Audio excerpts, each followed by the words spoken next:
¿Qué tal? Lo hemos hecho levantar temprano al abogado Sánchez. ¿Nos escucha, abogado? Muy buenos días, claro, sí, los escucho fuerte y claro.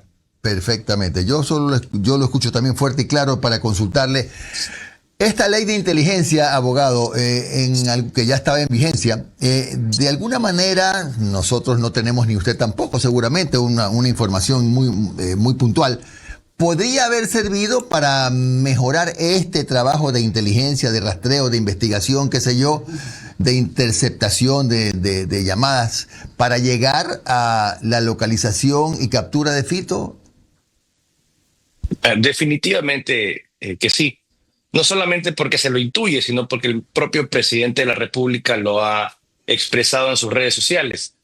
Es digno suponer que a través de estas facultades que brinda la ley, el cuerpo de seguridad ha accedido a la geolocalización de pronto de personas relacionadas con el entorno de Fito. Ha procedido también con la solicitud, supongo yo, esto obviamente no se sabe aún y probablemente nunca se sepa, porque precisamente esa es la virtud de esta normativa. Se justifica la reserva y se justifica el acceso a derechos obviamente la Constitución previene como que no pueden ser vulnerados, pero se autoriza la vulneración de estos derechos a la inviolabilidad de la correspondencia, a la inviolabilidad del domicilio, en circunstancias que tienen un contexto específico. Yo creo que nadie tiene la menor duda de que la captura de Fito entra dentro de ese concepto específico. Así que celebro que la normativa esté dando un resultado, celebro que el gobierno también enfoque esta normativa hacia el objetivo que fue propuesto y no otros. Yo creo que eso pone en dificultades a la Corte Constitucional, que está pues en el futuro no muy lejano por pronunciarse sobre la validez, sobre la constitucionalidad de esta normativa, esta y otras normativas, estas y otras leyes que han sido aprobadas por el gobierno. Eh, Vamos a ver, la ciudadanía yo creo que necesitaba un cambio, hacer cosas diferentes, de una forma diferente, para obtener un resultado diferente. El gobierno entendió esto, la Asamblea Nacional está trabajando junto al gobierno para sacar el país adelante en la cuestión de seguridad, que no es una cuestión fácil, y estamos viendo sus primeros resultados, yo creo que son favorables. ¿Podemos esperar entonces nuevas noticias similares a esta con el tema de otros líderes de GDOs que están prófugos, habida cuenta de que, como usted lo ha señalado, ya hay algo palpable, ¿no? Que suponemos efectivamente se consiguió gracias a la ley de inteligencia? Esperemos que sí.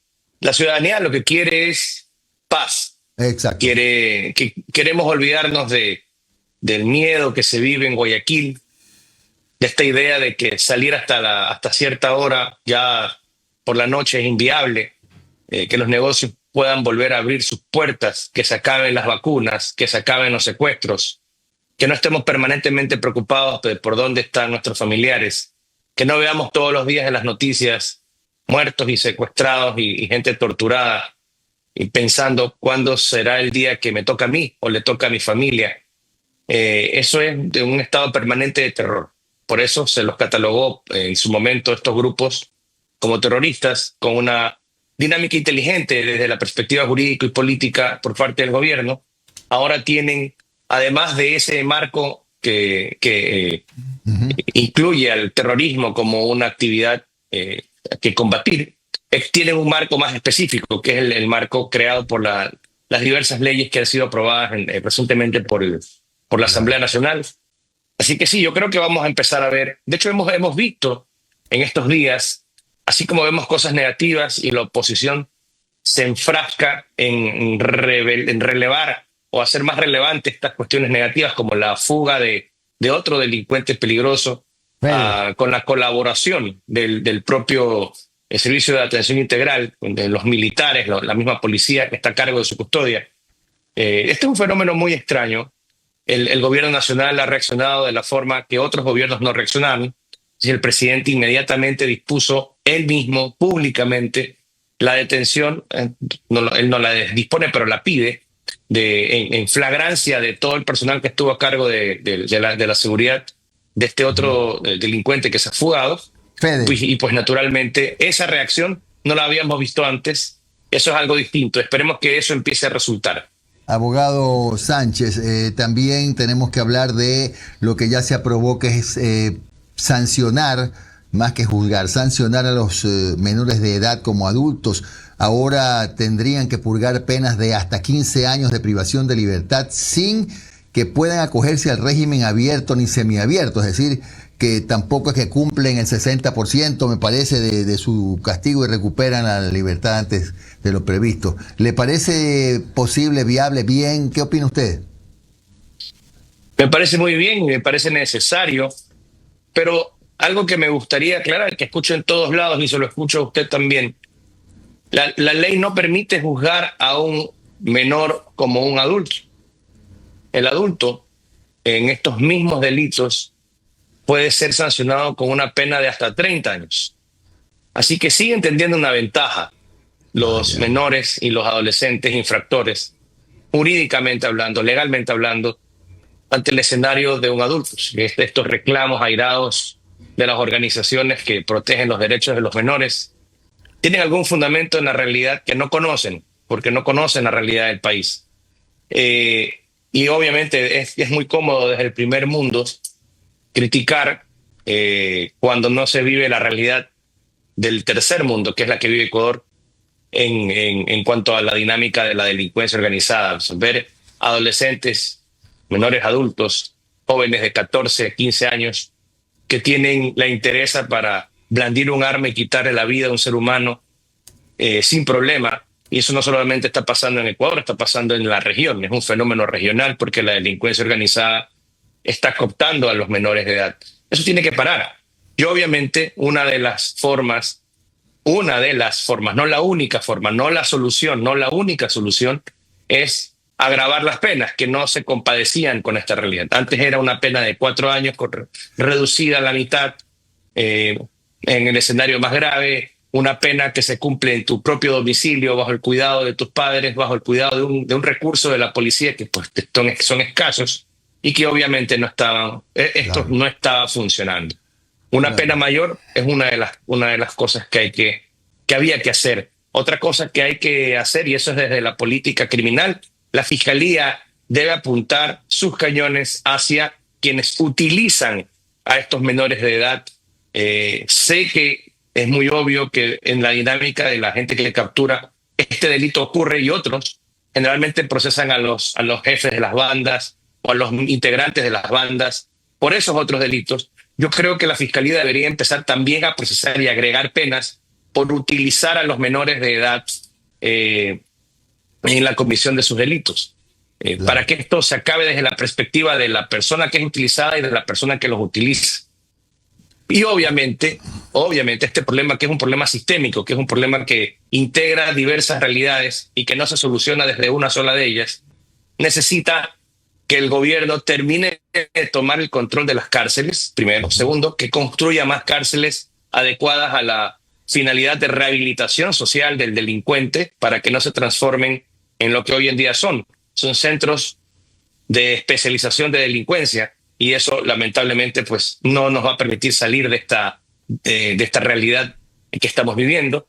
Y también darle alternativas. Al final del día, el que delinque es porque no tiene o entiende o cree que no tiene una mejor alternativa para producir, para vivir, y ha encontrado en el camino del delito el camino por donde puede producir recursos económicos y tener una vida sostenible. La verdad, yo no lo entiendo, pero la dinámica social tiene que entenderlo y resolverlo. Claro, una cuestión más rápida hasta darle paso a Gustavo enseguida.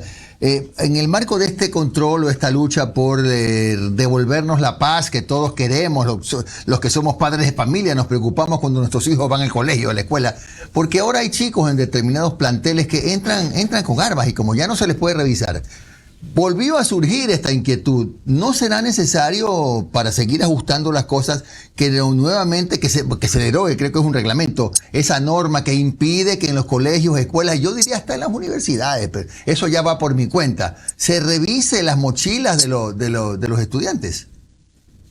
Yo no veo por qué no, si mire que por esta misma cuestión de, de la inseguridad, cuando usted ingresa a un almacén, en un centro comercial, a una entidad pública, le pide a un aeropuerto, Ujú. usted pasa por un control, el control le aplican dispositivo para determinar el control de metales y le piden que abra su bolso, su cartera, lo que tenga. Un colegio, pues, debería ser igual. Tanto más que el colegio, por cierto, tiene reglas o debería tener reglas estrictas de qué es lo que puedes llevar a clases. Entonces, pues, si no tienes los cuadernos, los libros, de pronto algún alimento, algo, eso se justifica plenamente y el reglamento es una norma jurídica de las más jerárquicamente inferiores que hay en el sistema positivo ecuatoriano, jurídico positivo ecuatoriano. Recordemos que nuestro sistema funciona como sistema, tal como lo es, a través de la jerarquía normativa. Y un reglamento es una norma jurídica que está sometida a las disposiciones de la Constitución, de las leyes orgánicas, de las leyes ordinarias y por allá abajo los reglamentos. Entonces no puede ser que un reglamento que es algo fácilmente revocable, que es algo fácilmente revisable, sea una traba para impedir que los colegios y las unidades educativas hagan un buen control por el bien de la comunidad, por el bien de la seguridad del resto de sus estudiantes. Y más Yo creo que fácil de reformar, se doctor. impone que se vuelva. Evidentemente el reglamento es más fácil de reformar, por eso algunas cosas se las dejan a los reglamentos. 6:49 de la mañana en un café con JJ, me sumo a este diálogo, doctor.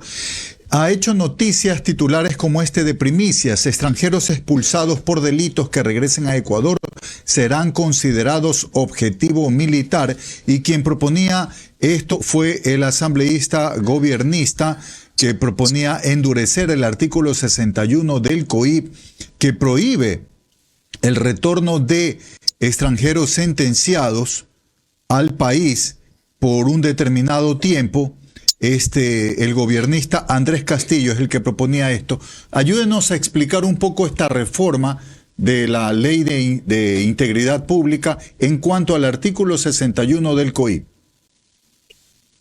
Sí, nuestra legislación previene en la ejecución de la prevención de los delitos una facultad para el Estado ecuatoriano de expulsar a una persona que ha cometido delitos para que no pueda ingresar al país. Obviamente, esta letra muerta de la ley muchas veces no se cumple. Si vemos realidades como la de países del primer mundo, como Estados Unidos, donde sus fronteras son vulneradas todo el tiempo, pues imagínese la frontera de Ecuador y los pobres controles fronterizos que a duras penas y ejecutamos con alguna racionalidad, pues por la frontera el delincuente peligroso fácilmente regresa al país. Entonces, yo creo que sí es importante, es inteligente esta medida de reforzar las consecuencias de volver al país cuando el país te ha prohibido regresar. Y ahora Así sin que es sentencia ejecutoriada, otra ¿no? medida, otra medida. ¿Perdón? Y ahora sin sentencia ejecutoriada. Sin sentencia ejecutoriada, y eso podría ser objeto de cuestionamiento de los puristas del derecho, ¿no? Esto de darle la oportunidad de esperar a una sentencia a todo individuo de la sociedad ecuatoriana. Y obviamente eso es una cuestión insisto, del primer mundo jurídico. Yo creo que la realidad del país sobrevino como consecuencia de una apertura absoluta de nuestras fronteras.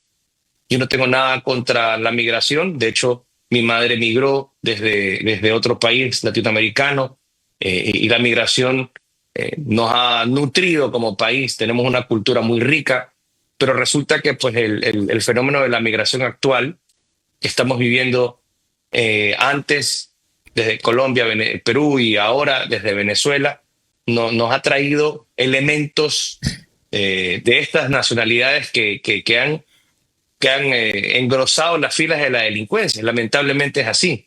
No Doctor, todos, no todos los extranjeros que vienen al país son delincuentes, pero no podemos dejar de reconocer que un buen número de ellos están en situación de necesidad y han pasado a engrosar las filas de la delincuencia y lo hacen en nuestro país. Doctor, Eso tenemos que parar. Como país sí, tenemos de hecho, que parar. tras un operativo el 19 de junio realizado en la provincia del Oro, de todos los acusados de extorsión detenidos, la mitad por lo menos eran extranjeros. Doctor, y volviendo al tema de las sanciones para adolescentes, el tema de la jovencita que golpeó a otra en el Ichimbía, en Quito, en el parque del Ichimbía, ¿cómo podría ser ella sancionada administrativamente dentro del ministerio y también hasta penalmente, oiga, porque fue terrible este ataque ante el que hubo espectadores sin hacer nada, sin limitar esa golpiza? Sí, es lamentable. Vemos que queda en evidencia esta cultura de la violencia que se ha normalizado en el país, en el mundo, pienso yo. Y justamente ese debate es el que nos traía en otras entrevistas o en otras conversaciones sobre este mismo tema un cuestionamiento fundamental, ¿no? Cuando ya un menor de edad deja de ser inocente o deja de ser menor de edad, si este concepto de la minoría y mayoría de edad es actualizado o en realidad es anacrónico. Cuando nos ponemos a pensar rápidamente, yo que tengo 45 años, cuando yo tenía 10, 11, 12 años, era un adolescente o un menor de edad, no tenía la misma, digamos, inocencia, o tenía una inocencia distinta que hoy en día se pierde más pronto. Entonces, el acceso a la violencia permanente en las redes sociales, el acceso a la tecnología, yo creo que nos abre las puertas muy rápido a cuestiones que hacen que la juventud pierda su inocencia más pronto, primero, y por eso se justifica la idea de sancionar a menores infractores. Fuera de eso, el fenómeno de la violencia, obviamente, pues, si vemos todo el tiempo actos violentos en la televisión, en las noticias, lamentablemente eso es lo que ocurre. La ciudadanía está tensa, está dispuesta y preparada a este tipo de cosas. Y es lamentable porque lo vemos como un reflejo de lo que somos como sociedad. Este grupo de jóvenes, encima mujeres, que se entiende, pues, por naturaleza más violento, se entiende el hombre que la mujer, pero ya no es así, y esa realidad dejó de ser así.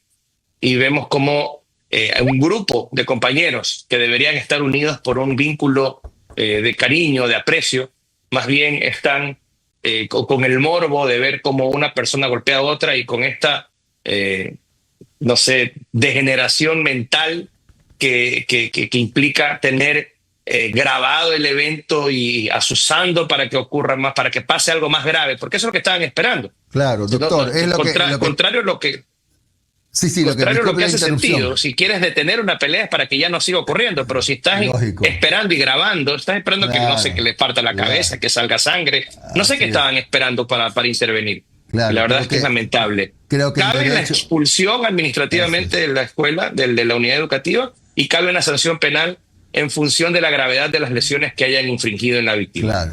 Abogado Carlos Luis Sánchez, gracias por su comparecencia en Un Café con JJ. Como siempre, un gusto. Tenga un buen día.